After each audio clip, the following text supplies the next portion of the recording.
कि विनम्र और व्यवहार कुशल व्यक्ति सफल सहज रूप से होता है। और आपको तो उसके साथ साथ एक मीठी मीठी मुस्कान भी मिली हुई है।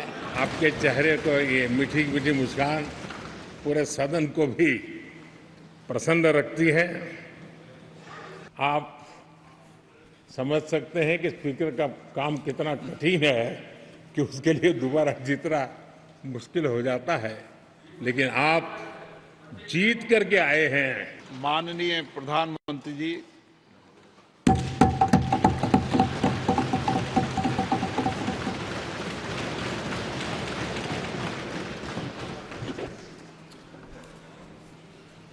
आदरणीय अध्यक्ष महोदय, ये सदन का सौभाग्य है कि आप दूसरी बार इस आसन पर विराजमान हो रहे हैं। आपको और इस पूरे सदन को मेरी तरफ से मैं बहुत बहुत बधाई देता हूं।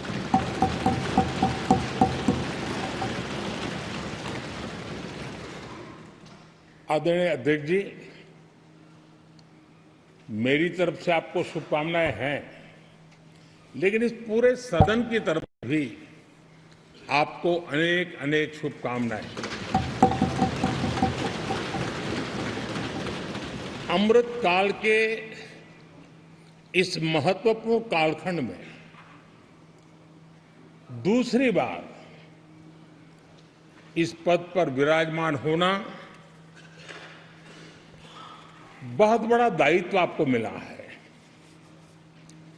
और आपका 5 वर्ष का अनुभव और आपके साथ हम लोगों का 5 साल का अनुभव, हम सबका विश्वास है कि आप आने वाले 5 साल हम सबका मार्गदर्शन भी करेंगे और देश की आशा अपेक्षाएं पूर्ण करने के लिए ये सदन अपना दायित्व निभाने में आपकी बहुत बड़ी भूमिका रहेगी।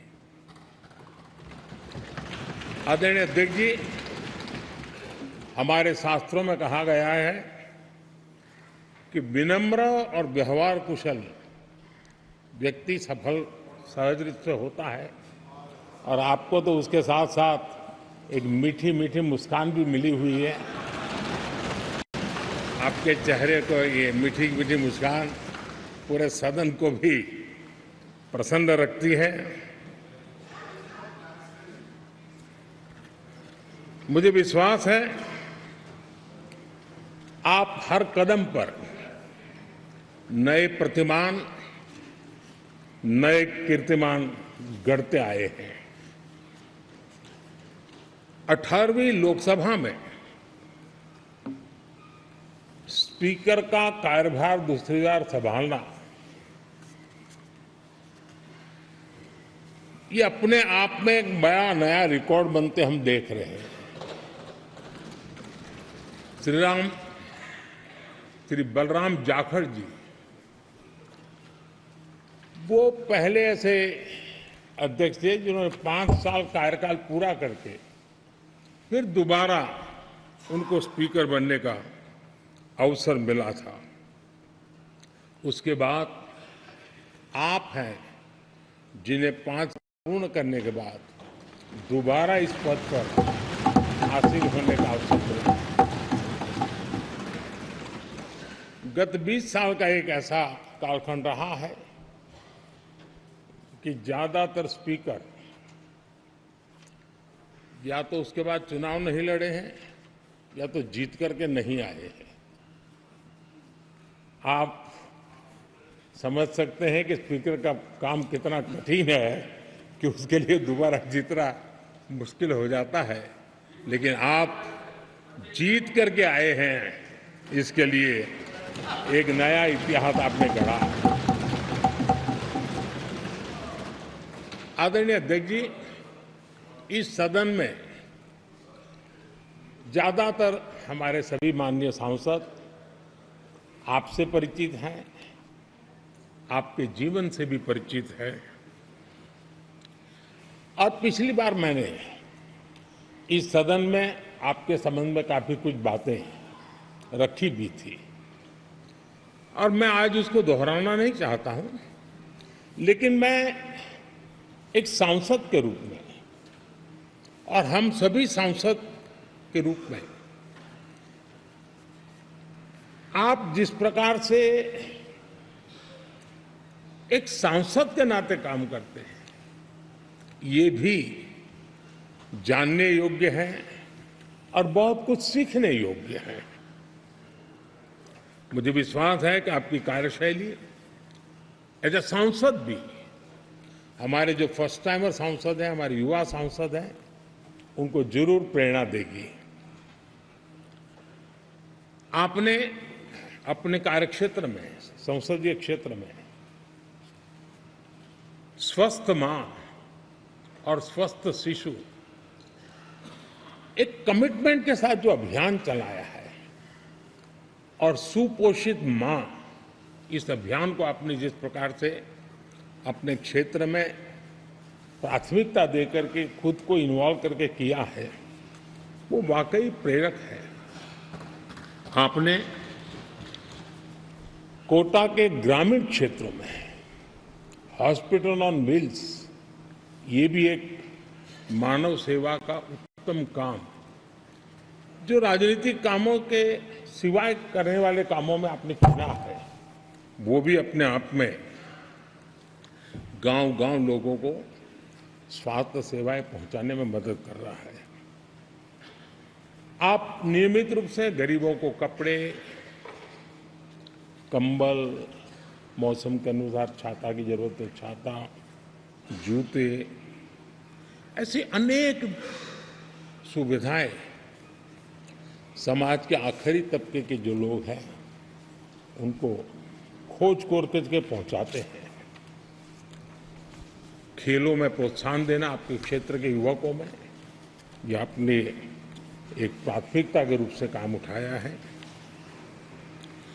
आपके पिछले कार्यकाल में 17वीं लोकसभा में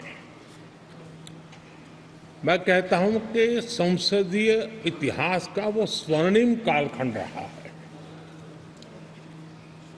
आपकी अध्यक्षता में संसद में जो ऐतिहासिक निर्णय हुए हैं, आपकी अध्यक्षता में सदन के माध्यम से जो सुधार हुए हैं, ये अपने आप में एक सदन की भी और आपकी भी विरासत है। और भविष्य में 70वीं लोकसभा के संबंध में जब विश्लेषण होंगे, उसके विषय में लिखा जाएगा, तो भारत के भविष्य को नई दिशा देने में आपकी अध्यक्षता वाली 70वीं लोकसभा की बहुत बड़ी भूमिका रही है। आदरणीय अध्यक्ष जी, 17वीं लोकसभा में नारी शक्ति वंदन अधिनियम 2023,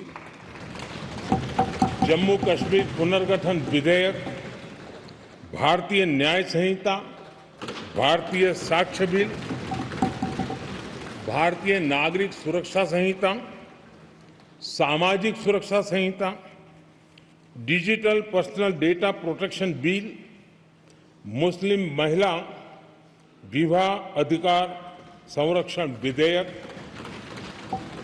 transgender persons protection of rights bill, consumer protection bill, direct tax, विवाद से विश्वास विधेयक, सामाजिक, आर्थिक और राष्ट्रीय महत्व के ऐसे कितने ही महत्वपूर्ण ऐतिहासिक कानून 17वीं लोकसभा में आपकी अध्यक्षता के अंदर इस सदन ने पारित किए हैं और देश के लिए एक मजबूत नींव बनाई है। जो कार्य आजादी के 70 साल में नहीं हुए, आपकी अध्यक्षता में इस सदन ने इसको करके दिखाया। आदरणीय अध्यक्ष जी, लोकतंत्र की लंबी यात्रा में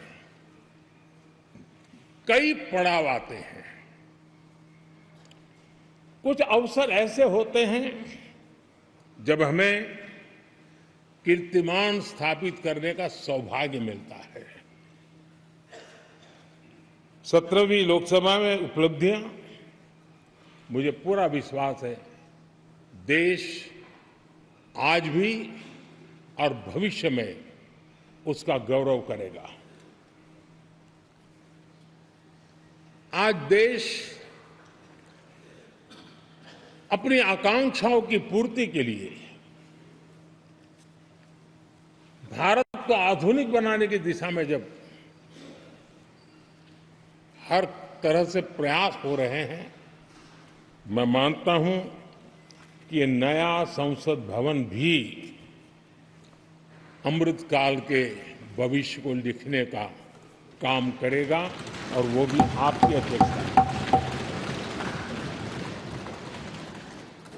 नए संसद भवन में हम सबका प्रवेश आपकी ही अध्यक्षता में हुआ और आपने संसदीय कार्यप्रणाली को प्रभावी और जिम्मेदार बनाने का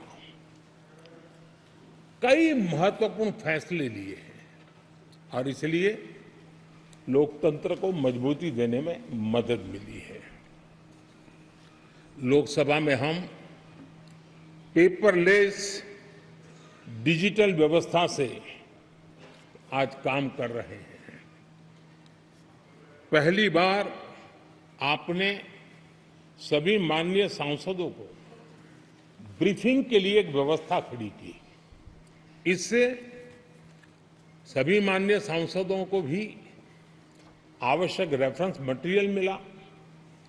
उसके कारण सदन की चर्चा अधिक पुष्ट हुई और ये आपका एक अच्छा इनिशिएटिव था जिसने सांसदों में भी विश्वास पैदा किया कि हाँ, मैं भी कुछ कह सकता हूं, मैं भी अपने तर्क दे सकता हूं। तो एक आपने अच्छी व्यवस्था को विकसित किया है।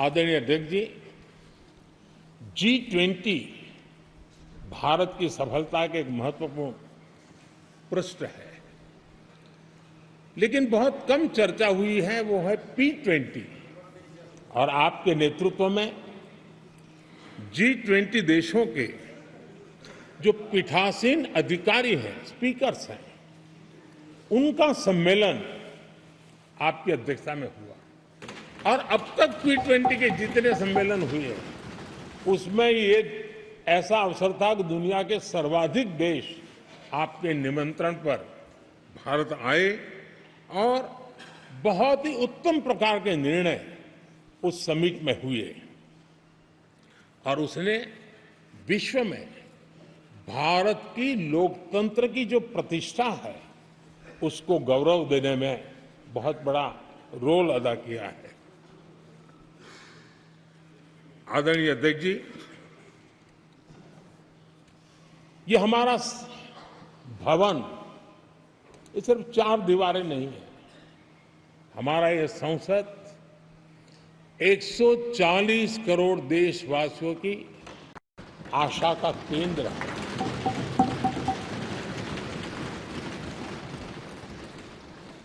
संसद की कार्यवाही,